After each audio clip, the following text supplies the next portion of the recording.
Selamat siang, khususnya untuk mahasiswa Fakultas Hukum Universitas Kristen Maranatha yang mengambil mata kuliah Hukum Acara Pidana. Pada pertemuan kali ini, pertemuan kedua, saya akan membahas mengenai asas-asas hukum acara pidana.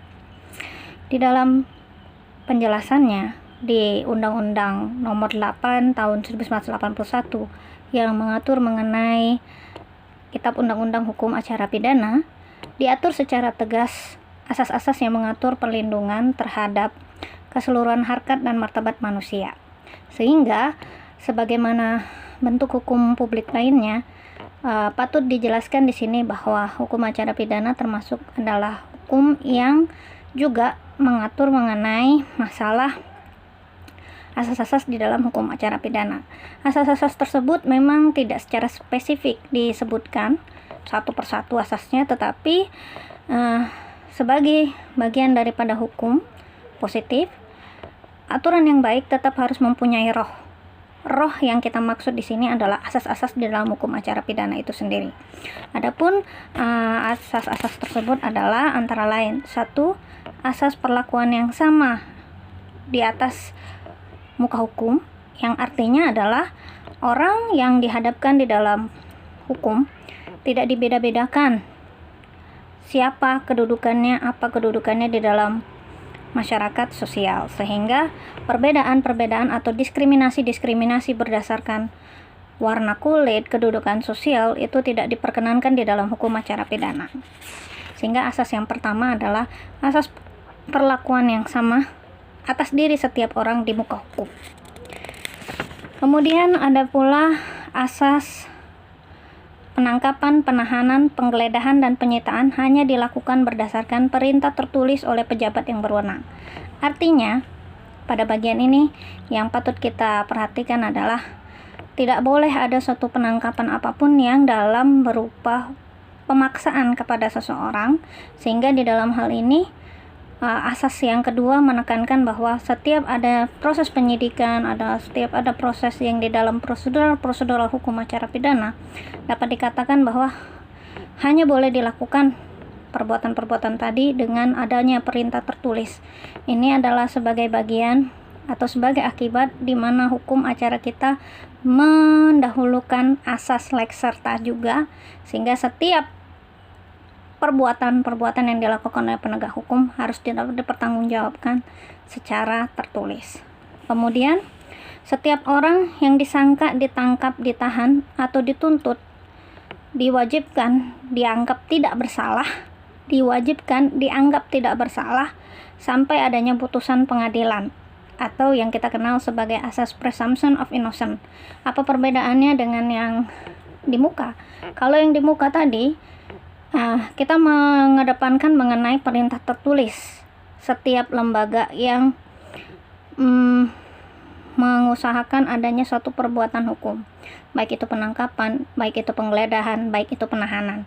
Sementara pada asas yang pada saat ini yang kita bahas, titik pertamanya adalah keadaan seseorang yang dijamin oleh suatu proses peradilan, sehingga ketika dia boleh menjadi satu bagian di dalam kehidupan, maka ketika dia dihadapkan di muka persidangan, maka orang tersebut wajib dianggap tidak bersalah kecuali oleh putusan pengadilan yang dijatuhkan oleh hakim.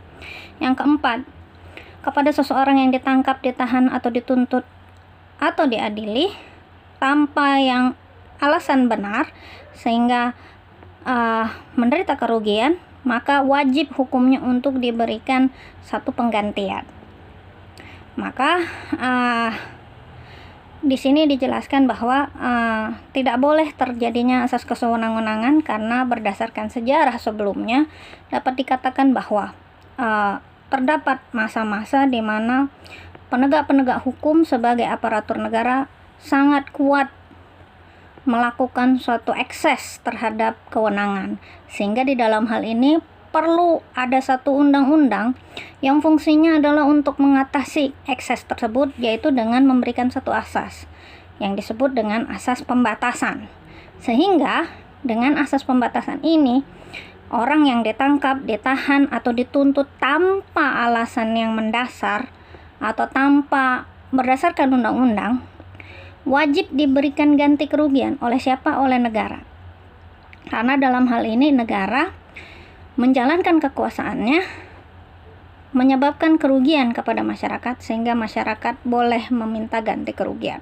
Hal ini tidak pernah dikenal pada zaman HIR, sehingga bisa kita katakan bahwa ketika Undang-Undang Nomor 1 Tahun 81 dibuat dalam bentuk Kitab Undang-Undang Hukum Acara Pidana, undang-undang tersebut dapat dikategorikan sebagai undang-undang yang menerobos kepada permasalahan ini. Yang kelima, asas peradilan harus dilakukan dengan cepat, sederhana, dengan biaya ringan, bebas, jujur, tidak memihak, dan harus ditetapkan secara konsekuen dalam seluruh tingkat peradilan. Artinya, ketika kita melakukan suatu peradilan tidak boleh sengaja diperlambat, tidak boleh disengaja merugikan kepentingan daripada si terdakwa atau si tersangka. Sehingga dalam hal ini pemerintah memiliki batas waktu untuk mengajukan seseorang ke muka hakim atau ke muka peradilan. Sehingga tidak boleh lagi seperti pada zaman HIR di mana ada orang yang bisa ditahan bertahun-tahun lamanya tanpa keputusan yang jelas. Kemudian asas yang keenam adalah asas setiap orang yang bersangkut perkara wajib diberi kesempatan memperoleh bantuan hukum yang semata-mata. Artinya, dalam hal kondisi seorang tersangka yang diadili atau dihadapkan di muka peradilan tidak mampu untuk menyediakan kuasa hukum, maka sebagai bentuk pertanggungjawaban negara yang membentuk undang-undang ini atau Kitab Undang-Undang Hukum Acara Pidana, maka pemerintah mengadakan jasa prodeo, artinya jasa bantuan yang sifatnya cuma-cuma. Pada hari ini ada banyak LBH, ada banyak bantuan-bantuan hukum yang diberikan oleh negara atau oleh swasta dengan tujuan untuk memberikan secara cuma-cuma bantuan hukum untuk melaksanakan kepentingan pembelaan atas diri seseorang.